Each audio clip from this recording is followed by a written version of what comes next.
Hello everyone, thanks for tuning into the Desk Cookies installation experience. In today's episode, we will be installing a mount on the Hyper X Quadcast. So, first off, let's start with the things you will need.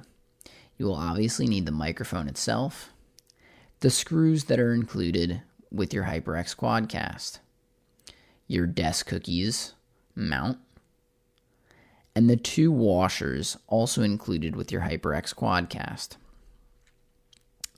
So to begin, you're going to fit the washers with the notch in the correct location. You will do this on both sides and pinch it together with your thumbs. Once you do that, you can then pop your Quadcast adapter onto the microphone. First install the hexagon side of the screw, and then you can thread in from the other side.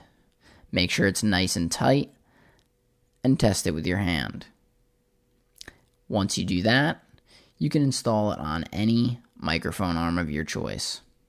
Thanks for watching. Let us know if you have any questions.